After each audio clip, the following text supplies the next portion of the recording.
सब लोग होपफुली अच्छे होंगे, स्वस्थ होंगे, तंदुरुस्त होंगे। तो यहाँ पे मैंने आपको एक नोटिफिकेशन ओपन कर रखा है। अब जिन भी बच्चों की 12th हो चुकी है, 12th का आप बायोलॉजी से एग्ज़ाम दे चुके हैं, बायोलॉजी फिजिक्स केमिस्ट्री से, तो यहाँ पे आप लोग के लिए बहुत ही अच्छा मौका है। आप लोग यहाँ पे अप्लाई ज़रूर कीजिएगा। तो एम्स ने है जो अपना नोटिफिकेशन रिलीज़ कर दिया है बीएससी नर्सिंग के लिए। अब यहाँ पे टोटल एम्स दिल्ली को इंक्लूड करके टोटल 18 एम्स और हैं।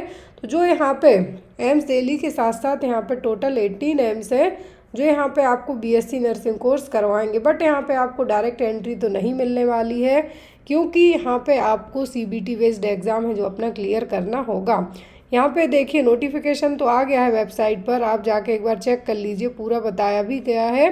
तो यहाँ पे सबसे पहले हम बात करेंगे फॉर्म फिलअप के लिए। तो ऑलरेडी फॉर्म है जो स्टार्ट हो गए हैं। जो भी लोग BSc nursing, post basic BSc nursing, BSc allied and health care course करना चाहते हैं 2026 में, वो लोग अप्लाई कर सकते हैं। अब जो लोग ऑलरेडी नर्सिंग वाले जीएनएम डिप्लोमा कोर्स कर चुके हैं और वो लोग पोस्ट बेसिक बीएससी करना चाहते हैं, क्योंकि जीएनएम डिप्लोमा कोर्स है वहीं जबकि बीएससी नर्सिंग डिग्री कोर्स है, तो यहाँ पे आप लोग पोस्ट बेसिक बीएससी नर्सिंग कर सकते हैं।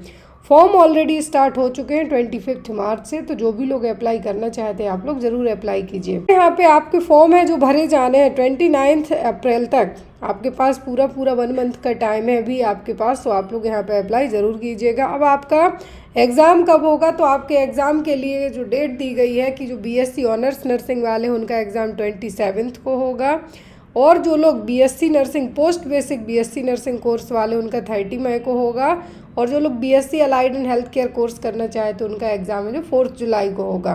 तो यहाँ पे आपको 27, 30 और 4 जुलाई को एग्ज़ाम होगा। आपको पूरी ऑल ऑफ डेट यहाँ पे दी गई हैं। आपका एडमिट कार्ड कब आएगा, आपको क्या क्या डॉक्यूमेंट्स हैं जो अपलोड करने हैं। तो स्टार्टिंग हो चुकी है फॉर्म फिलअप के लिए 25 मार्च से।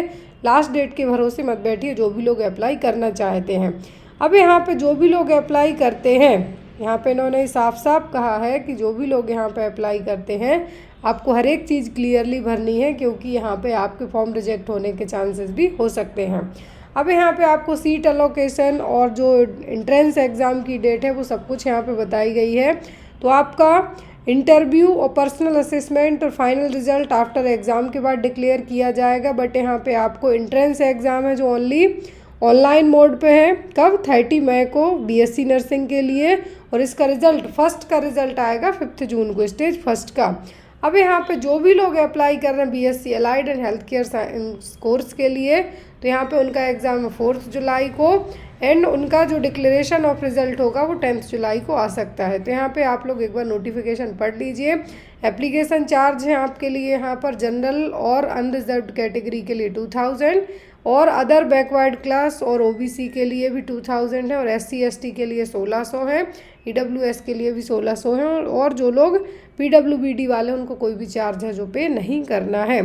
मेरी एक रिक्वेस्ट है आप सभी लोगों से, जो भी लोग यहाँ पे फॉर्म अप्लाई करने वाले हैं, जो भी लोग यहाँ पे आप अप्लाई करना चाहते हैं, एक बार पूरा नोटिफिकेशन आप लोग डिटेल में पढ़ लीजिएगा। देन आफ्टर आप लोग यहाँ पे फॉर्म फिलअप कीजिएगा, क्योंकि यहाँ पर सीटें कम होती हैं, नंबर ऑफ़ सीट यहाँ पे बहुत कम होती हैं। एज़ पर दैट आपने 12th कर रखी है, उसके जस्ट बाद आप अप्लाई करते हैं, तो यहाँ पे सीटों की संख्या बहुत कम होती है अलग अलग कैटेगरी के लिए। देखिए यहाँ पर कितनी कम सीटें हैं।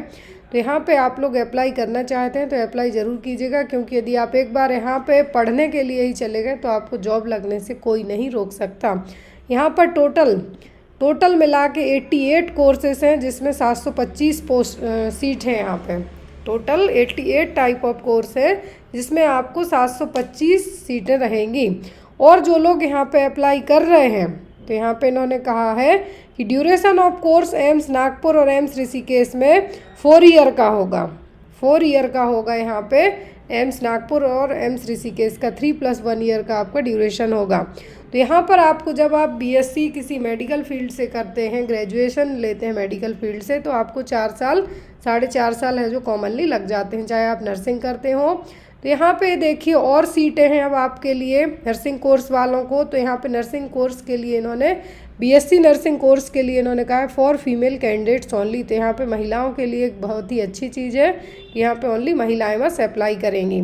और यहाँ पर टोटल मिलाकर कितनी 1366 सीट है अलग अलग एम्स के लिए।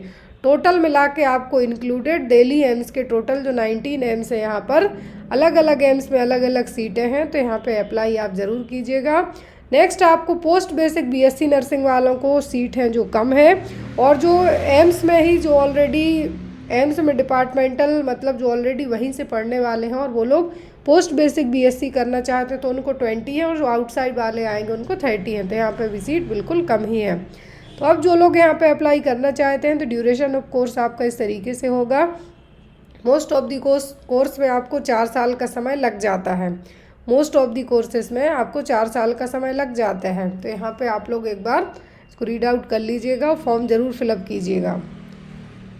जो भी आपके मन में डाउट रह जाए तो आप कमेंट बॉक्स में कमेंट करके पूछ सकते हैं। यहाँ पे फ़ीस वगैरह भी दी हुई है कि कितनी क्या फ़ीस आपको लगने वाली है, क्या यहाँ पे आपका रिजर्वेशन क्राइटेरिया होगा।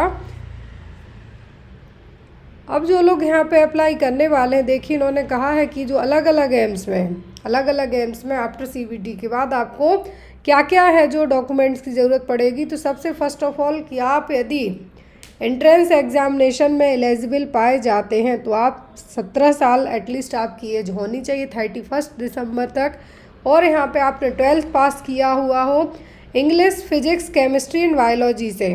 किससे? English, physics, chemistry and biology से। और यहाँ पे आप यदि कोई सा भी इनमें से कोर्स करते हैं तो आपके एटलीस्ट 55% तक आए हुए हों। और यहाँ पे आप यदि अप्लाई करते हैं एम्स न्यू दिल्ली के लिए तो एम्स न्यू दिल्ली में यहाँ पे अलग बताया गया है कि अलग है जो कोर्स के लिए सीटें अवेलेबल हैं, तो अलग अलग एम्स की सीटें भी अलग अलग हैं।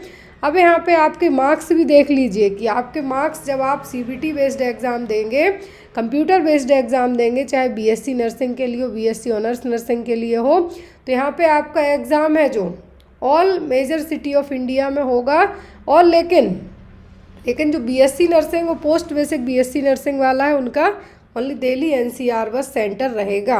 ध्यान से सुनिए, जो लोग बीएससी ऑनर्स नर्सिंग और अलाइड हेल्थ केयर के लिए मतलब जो बहुत सारे कोर्सेज हैं 80+, उनका एग्ज़ाम इंडिया की अलग अलग सिटी में मेजर सिटी में हो सकता है, लेकिन जो लोग only for BSc nursing exam देंगे पोस्ट बेसिक बीएससी, उनका एग्ज़ाम ओनली दिल्ली में बस होगा यहाँ पे। तो आपको एक और चीज़ दी गई है कि एंट्रेंस एग्ज़ाम जब आप देंगे तो यहाँ पे आपको 30 क्वेश्चन फिजिक्स के 30 मार्क्स फिजिक्स से रहेंगे, 30 केमिस्ट्री से, 30 बायोलॉजी से, और 10 नंबर का आपका जनरल नॉलेज आएगा।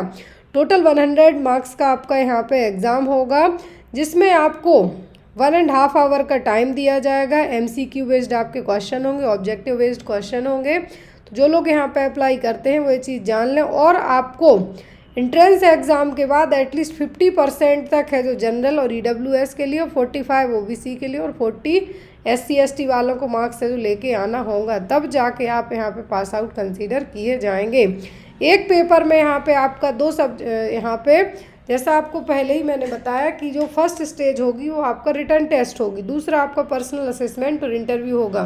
तो बहुत सारे लोग रिटर्न टेस्ट निकाल लेते हैं लेकिन पर्सनल असेसमेंट और इंटरव्यू में कभी कभी रह जाते हैं।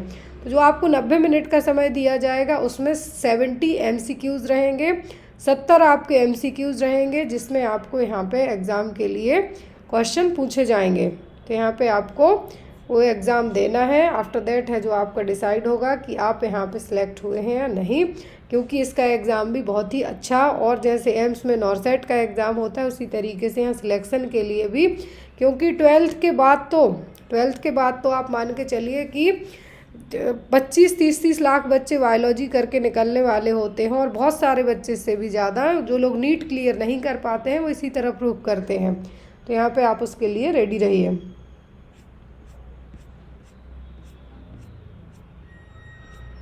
यहाँ पे आपको पूरा इसी फॉर्मेट पे बताया हुआ है कि आपको कैसे कैसे फॉर्म फिलअप करना है। तो यदि आप लोग फर्स्ट टाइम फॉर्म भर रहे हैं तो बेटर देन आपके घर के पास जो भी इंटरनेट कैफ़े हो जहाँ पे फॉर्म भरे जाते हो वहाँ से भरवा लीजिए, ताकि कोई भी गलती ना हो।